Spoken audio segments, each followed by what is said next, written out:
It is a joy to be with you today and to bring you greetings from our district. And it is always a joy to be here in my home church, the church where I hold my membership, and to join with you in worship together. I thank you for the church you are, for the way you support our district. And your church is well represented in district leadership. You have several people on our district board. The district treasurer, Martha Blackburn, is also on that board along with Rod. And we're just delighted that we serve you in this way and that you work with us so well and give us such support. Thank you indeed. I should mention to you, I became district superintendent 21 years ago. I followed Reverend Ernest Batman. Some of you remember the Batmans. And Mrs. Batman has passed away. Her funeral will be today in Frankfurt. And so that's partially the reason I'm dressed like I am, but I need to represent the district well too. So we're glad that she had a marvelous life, a great life of influence, and we're glad that that family is celebrating today her homegoing.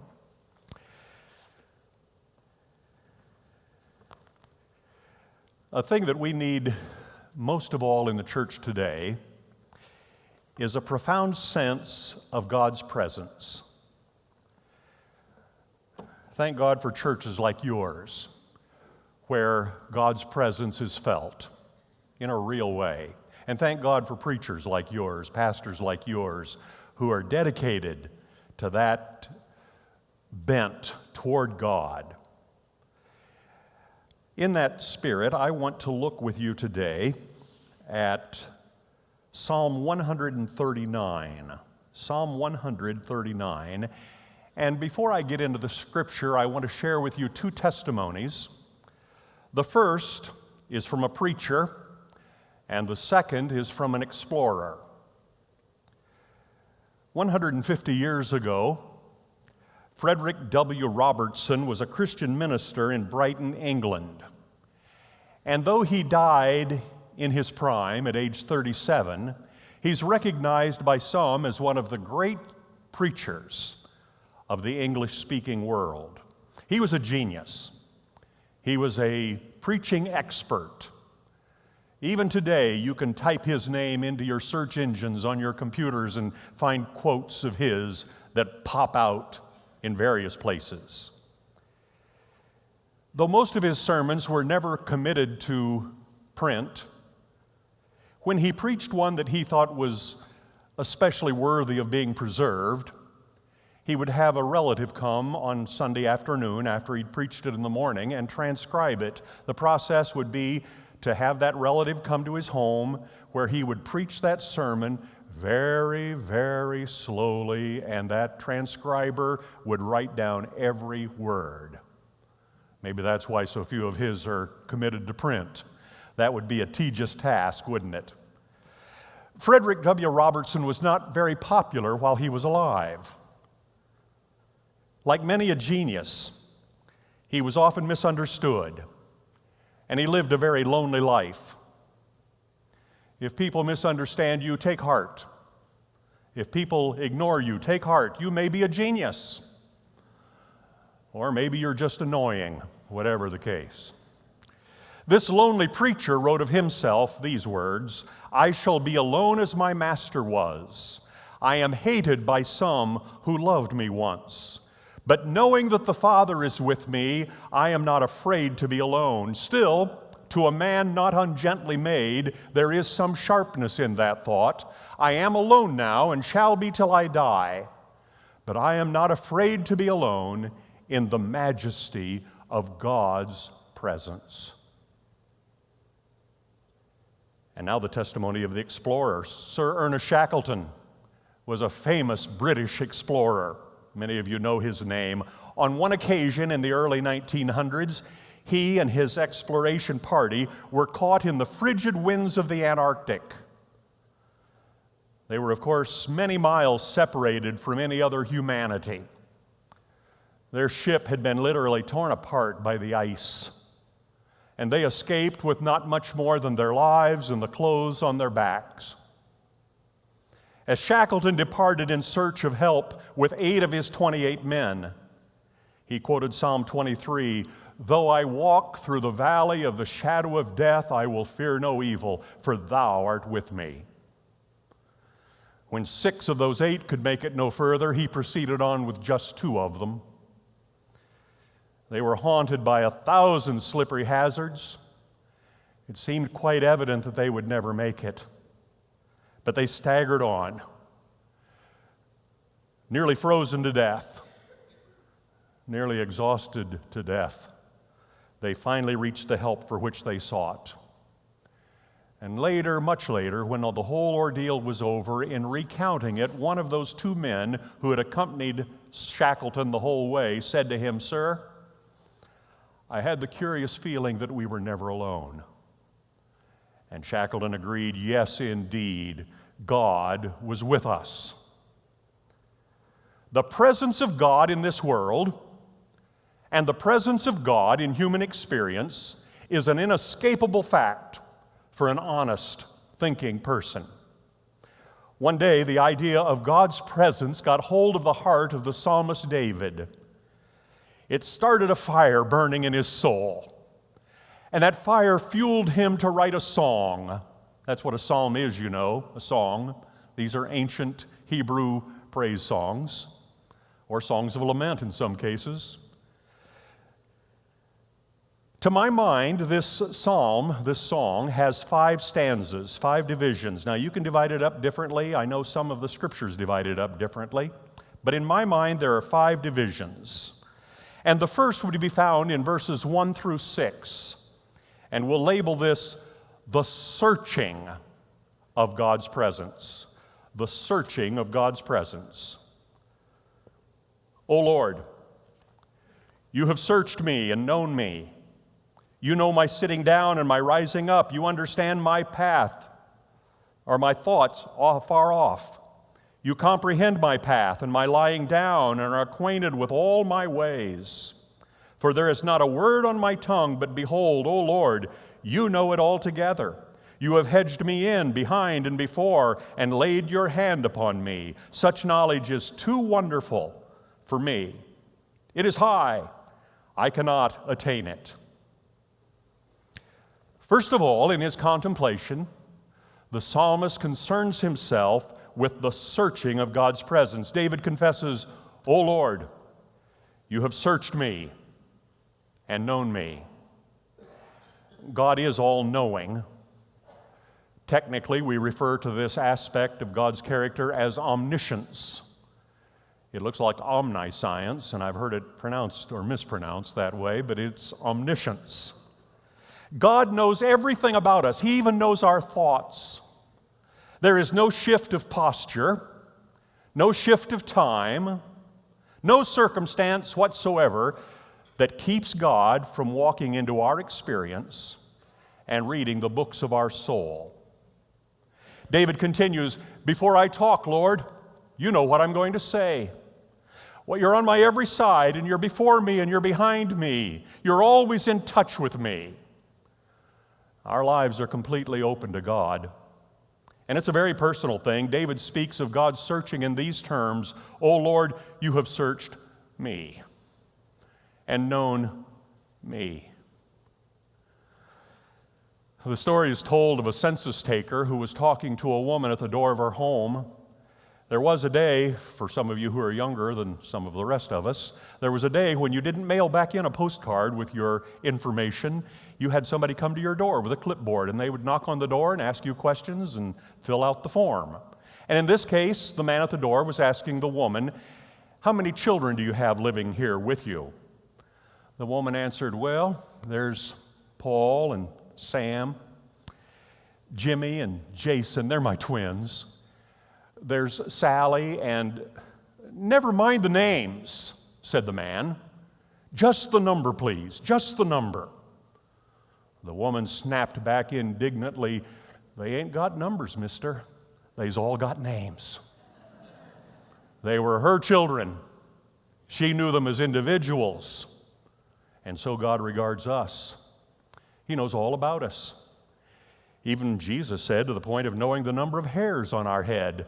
Anybody here know how many hairs you have on your head? I'm looking to see if there's anybody who's completely bald. They might know, but the rest of us would have a hard time. All I know is that I have less every so often, and the hairbrush has more. I'm losing my hair, but God keeps track of all of that. That's interesting. None of us is too insignificant for God to know the most intimate detail about us. Though we live in a world inhabited by 7 billion people, God knows about every one of us. We never have to worry about being put on hold. How many times have you called an important number, or not so important sometimes, and the person on the other end says, "Can you hold, please?"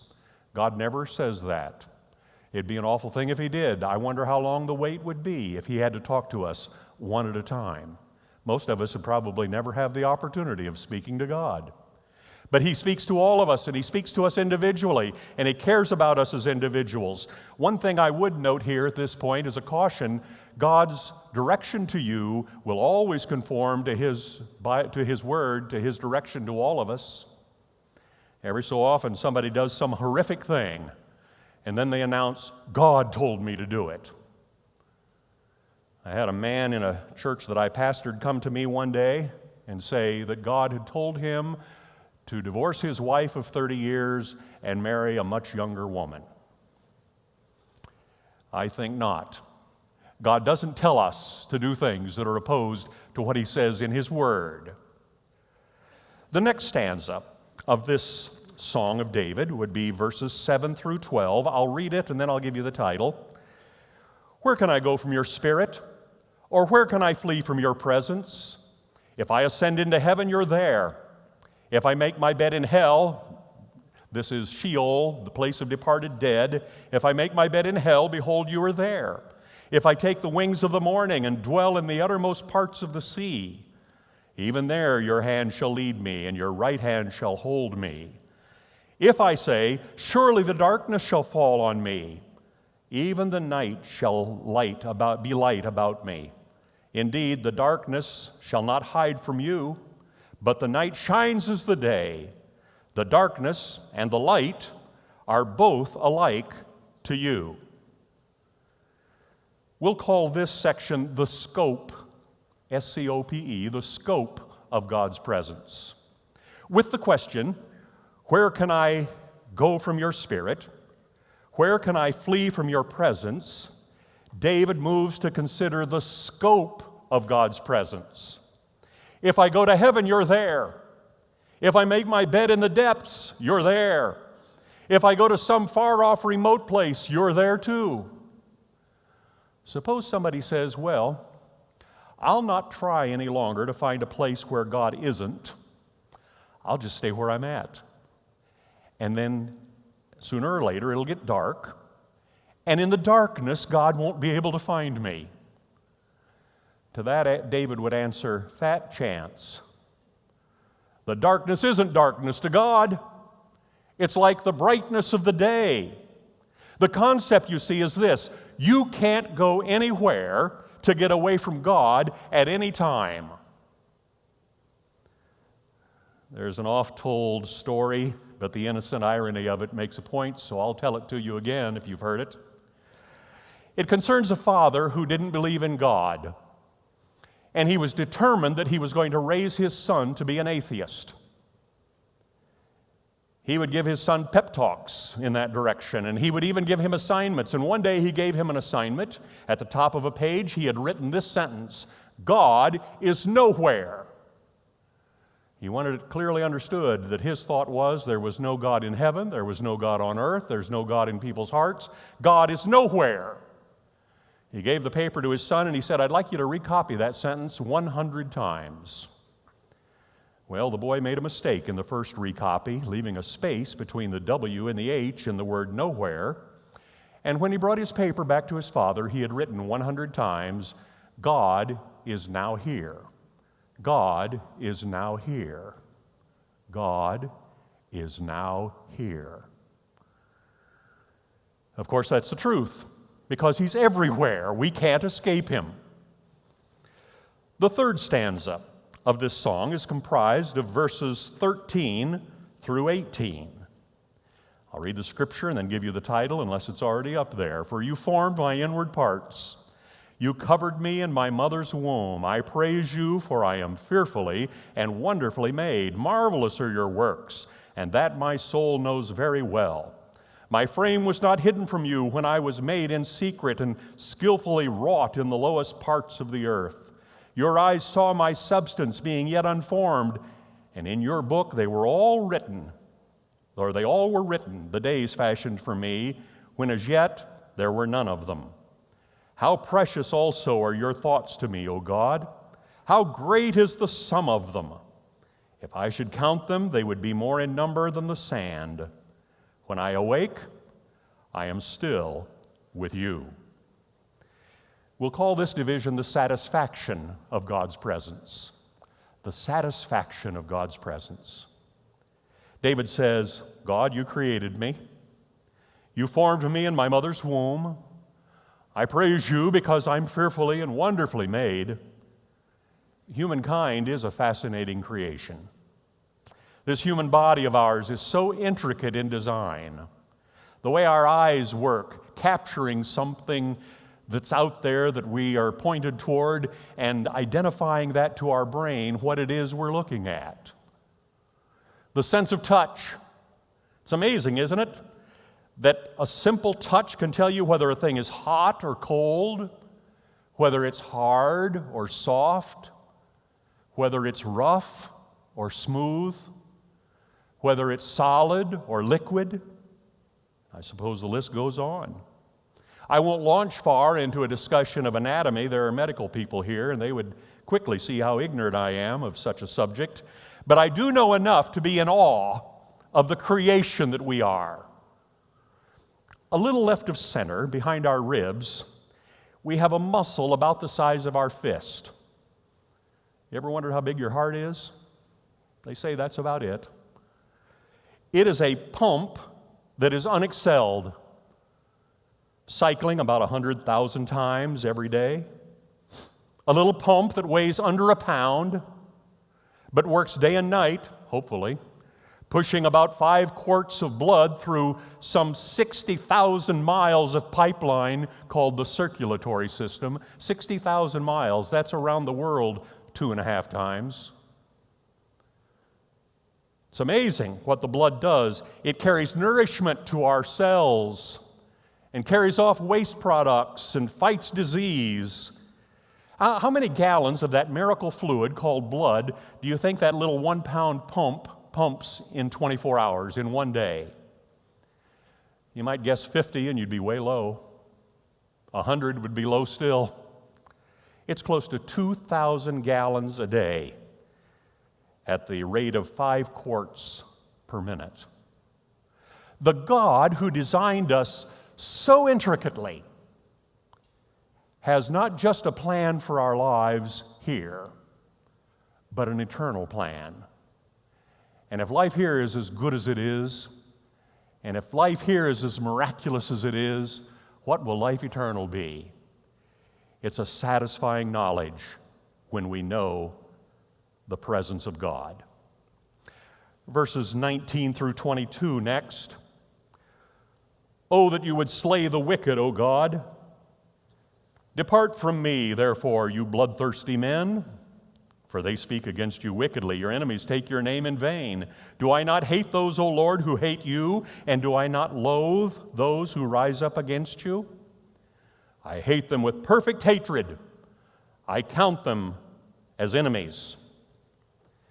In these verses, we see something of the severity of God's presence. severity, the severity of God's presence. At first look, these verses seem not to really fit with the others in this chapter, in this song. But David's still thinking about the presence of God. He's shifting his thought a bit here to think about the presence of God and what that means for the enemy of God, the person who has chosen not to be a friend of God. A young man who was enrolled in a prestigious university came home for a summer visit. Godless instructors had nearly destroyed his faith. He found himself at a church picnic. We used to call them Sunday school picnics, if you remember. And at that occasion, he had opportunity to speak to the pastor. And in that conversation, he said, "I'm coming more and more to the opinion that a person cannot be intelligent and at the same time a committed Christian." The pastor countered, "Whew, to my mind it's always seemed rather smart to be a Christian." The young man continued saying, "But the Bible, it's so full of contradictions. How can an intelligent person believe the Bible?" "Well, I've been reading my Bible for years now," countered the clergyman, "and I don't think I'm aware of any contradictions. Maybe you could enlighten me." "Well, doesn't the Bible say that God is a God of love, and at the same time, doesn't it say that He's a consuming fire of wrath? How do you justify those two?" It's one or the other. The preacher pointed to a flower that had fallen off of one of the bushes, a blossom.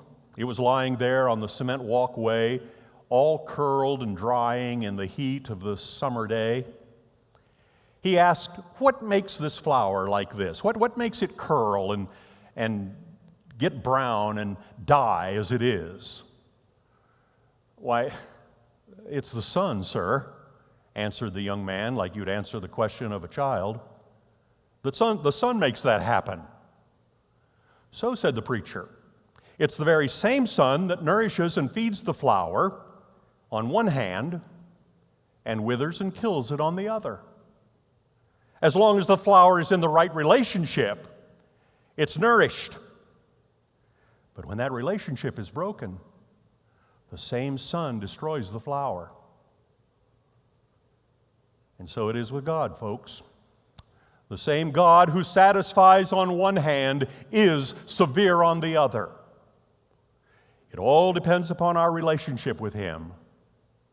The severity of God's presence is all that's left when a person rejects the satisfaction of God's presence. And now let's look at division number 5, or stanza 5 of this Song of David. Verses 23 and 24, "Search me, O God, and know my heart. Try me and know my anxieties, and see if there's any wicked way in me, and lead me in the way everlasting." We'll call this section a supplication for God's presence. Supplication is one of those big words that we hear, may not know the meaning of. Supplication denotes earnest prayer. David brings his song to a close, begging and pleading for God's presence. Let me ask you a question. You'll not answer aloud, of course. The question is this: do you loathe or do you long for God's scrutiny? Do you loathe or do you long for God's scrutiny? Your answer to that will say volumes about you. When David prayed, "Search me, O God," he's inviting the deep, probing look of the Lord. He's not praying to be noticed, praying to be seen. He's praying to be searched, and there is a difference. Children often beg to be seen. We'll take our grandchildren to a park, and they'll be on the swings, and they're constantly, "Look here, Papa, look what I can do," and they want to be seen. That's not what we see here. This is not a cry to be noticed. It is a cry to be searched. A willingness to submit to God's searching process is the wisest of all ways. Sometimes there are explosive things hidden down in the basement of our hearts or up in the attic of our minds. Dangerous things. Things that, if not removed by God's bomb squad, could destroy us. When exposed and identified, a thing that is contrary to God's will can be dealt with.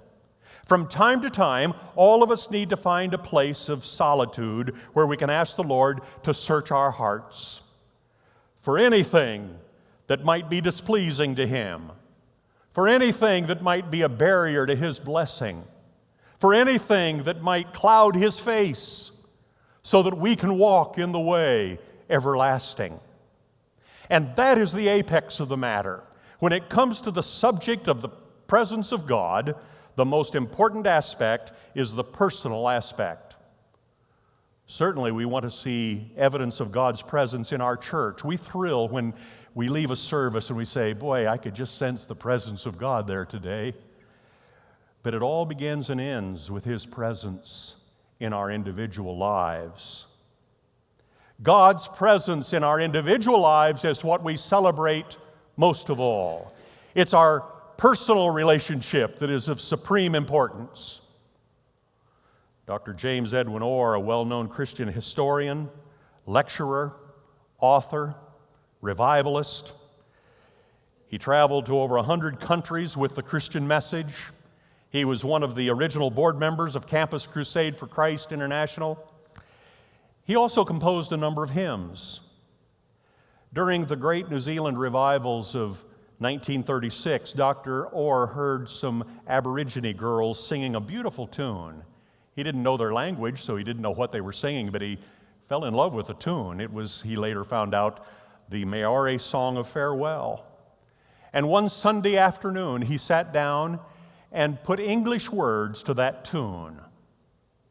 Using the back of an envelope, he wrote, using as his inspiration, Psalm 139, verses 23 and 24, "Search me, O God, and know my heart today. Try me, O Savior, and know my thoughts, I pray. See if there be some wicked way in me. Cleanse me from every sin and set me free." That's a marvelous song to sing, and that's a marvelous prayer to pray. Is that your prayer? Are you allowing the blood of Jesus Christ to do for you spiritually what the blood in your veins does for you physically? To nourish you, to cleanse you, to cure you? All said, the fact of God's presence got hold of the heart of the psalmist one day, and he sat down and wrote a song that deals with the searching of God's presence, the scope of God's presence, the satisfaction of God's presence, the severity of God's presence, and a supplication for God's presence.